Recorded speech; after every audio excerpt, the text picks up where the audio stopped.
All right, and we are back here on the GSMC Football Podcast. And for the second part of the show, we're going to talk about the Giants and if there's a disconnect in the Giants organization. I wanted to get to Anthony's comments here while we were in break, just really quickly. So he said he's had conversations with Bills fans a ton, and they're worried losing Diggs. It's going to cause Josh to regress and back to what he was before Diggs. I don't think it's going to be exactly like that. Like I said before the break, I think Josh Allen's a different quarterback than he was back then. Now, I would be worried when it comes to the turnovers because that was happening even with Diggs. I think the loss of Brian Dable has hurt Josh Allen, which people have talked about. But I think the loss of Diggs is not going to be as significant as it was because he just really wasn't making a huge impact on the offense down the stretch. I mean, he was having games where, like, they were winning games despite Diggs, having like 27 yards receiving in a game. So I don't think it's going to be as significant of a loss as I think we would have initially have thought. But we'll see. And then he said, where does this line of thinking from the media saying that Tua and Brock Purdy are the only quarterbacks smart enough to run this Shanahan and McDaniel system? Yeah, I mean, listen, you know what? It's a good point because, you look at Brock Purdy's supporting cast, right? If Brock Purdy ended up going to another team, let's say he went to the Giants, I said this recently, he would not be where he's at right now. You would really not know who Brock Purdy is. But he ended up in the perfect system. But you got to give him credit though, because I think he's taken the 49ers to new heights. They've definitely played better offensively with him. Now you could also say they have Christian McCaffrey as well, which I've also brought up. With Garoppolo, like the first time they went to the Super Bowl with Garoppolo, they didn't have McCaffrey. Mostert, ran for 200 yards against the Packers, but it is interesting.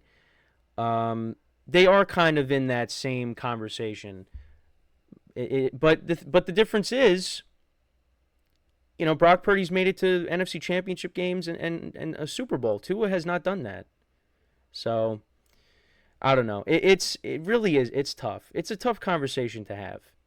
But Hawaiian 5-0 is in the chat. Welcome back. Aloha. Good morning, my friend. Let's go Pittsburgh Steelers. My dad is a Steelers fan. So, listen, we'll see what the Steelers can do this year. It's going to be interesting with Russell Wilson as the quarterback and if they end up going to Fields at some point. All right. So we kind of getting off track because, we got to talk about the Giants now. But yeah, so I wanted to talk about, is there a disconnect in the Giants organization? Because Colin Cowherd on his show recently said that there is, and this is what he had to say recently on his show. I watched the Giants here, and there's a disconnect between owner and GM, and I'm uncomfortable watching it. Okay, he said John Mara is sitting there on the table, and this is before Saquon Barkley in free agency left for the rival Eagles, and Mara is just really uncomfortable with the star Saquon Barkley going to rival Philadelphia. That's really bad. The owner's not happy. Joe Schoen is smiling like it's really uncomfortable. The one thing I do know about being a general manager, you got to have some sort of relationship with the owner that's comfortable. You have to trust the owner. You got to be able to read your owner's temperament. See, here's the thing. I understand what he's saying there, but I think Joe Schoen did the right thing. I think the Giants did the right thing. I feel like, Colin Cowherd, a lot of the national media, I feel like they just think the Giants are just completely lost in what they're doing. And maybe, I don't know, maybe it's just me, being from the East Coast and being a fan. But, I'll be critical of the Giants when I have to be. I don't really think there's a disconnect like they're saying. Why? Because Saquon Barkley, in the show, John Mara talks about how, Saquon Barkley, people are constantly buying his jerseys. He's the star of the team. And, he's at the top when it comes to, jersey sales and things like that. I understand that. But here's the thing. Ultimately, what was the better decision for the team? Was it to overpay for a 27-year-old running back when you have so many other needs, or address those other needs and, try to find a replacement for him just so you can at least have a running game this year? I think the Giants did the right thing. And you know what? They went to Barkley's agent. They went to Barkley. They said, test the market. Let us know. and we'll tell you if we'll match it or not. And it got to a certain point where Joe Schoen was not going to go the extra mile for it, and they backed out. And Saquon ended up going to the Eagles. And you know what? Saquon didn't really want to be with the Giants as much as people may have thought. And you know what? Good for him that he goes to a better team at the expense of, it's a division rival. It's a team that, the Giants, their fans do not like. But it was better for Saquon to leave than to stay. Now, if you want to go back to when they were negotiating with Daniel Jones and Saquon, yeah, maybe you should have prioritized keeping Saquon long-term as opposed to Daniel Jones. Unfortunately, the worst thing that could have happened for the Giants was Daniel Jones winning that playoff game against the Vikings, because that forced them to say, you know what? Hey, that was really good. Let's sign him. Not, let's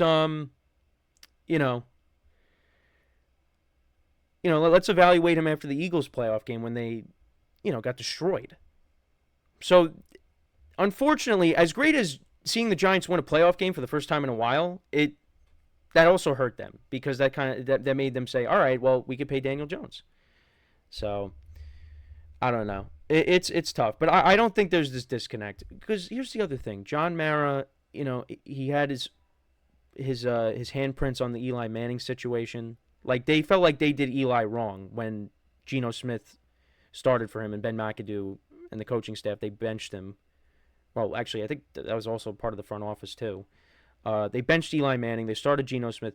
Then John Mara wanted to do right by Eli, and they wanted to try to, build this team up and try to, compete for a championship. Well, the Giants were nowhere near that because, 2018, they weren't very good. 2019, then they drafted Daniel Jones. So they didn't really help Eli there. I don't know. I think it's better that John Mara, takes a step back and he lets Joe Schoen and his staff figure it out. Because, again, the Giants have they have so many other issues. I think losing Saquon, they could afford it. Because the offensive line, when's the last time the Giants have had a good offensive line? It's been years. It's been years. Even when they won the Super Bowl in 2011, their offensive line was not good. Like, the rankings of it. I mean, of course, they got their act together because, they won a championship. But, it's been years since they've had an offensive line. They're trying to build this team the right way. And that starts up front. The offensive line and the defensive line. And the defensive line is something, as a Giant fan, you have to be excited for. Brian Burns with Dexter Lawrence and Kayvon Thibodeau. And you're hoping they could wreak havoc. And you know what? Maybe offensively the Giants might not be a top offense, but if the defense could give them short fields, turn the ball over, who knows? And this is me being optimistic with the Giants. They have been a laughingstock for a long time. So, I don't know. I don't agree with this. There's a disconnect. I think the Giants have an idea of what they want to do. Now, the problem is the quarterback position. If Daniel Jones goes out there and plays really well, that is going to solve a lot of problems. But if he ends up not playing well, I don't know what's going to happen. Because I do think that Joe Schoen and Brian Daboll can get it done. I think part of it was they just inherited a mess with this team.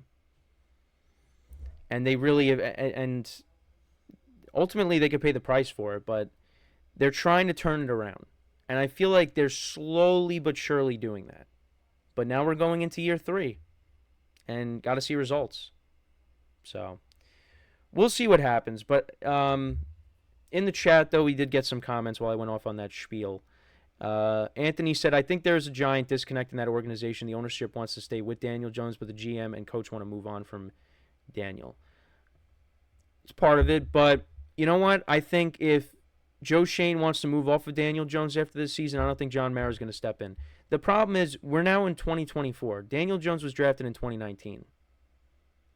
And we're still talking about, is he the guy? Is he not the guy? If we're still having those conversations now, what does that tell you? It's probably not the guy. Now, I'll give Daniel Jones this. He has gone through a lot. You went from Pat Shurmur to Joe Judge to Brian Dable, Gettleman to now Joe Schoen. I mean, it's just that's tough for a player. And it's just they really have never surrounded him with a lot of talent. I feel like there is some talent on this Giants offense. I feel like the pass catchers that he has, he could grow with them. But he's got to prove it. And I think Daniel Jones does have ability, but I just don't think he's the guy. He's another one where I just think you want a quarterback that's going to elevate you. I don't think he's that guy.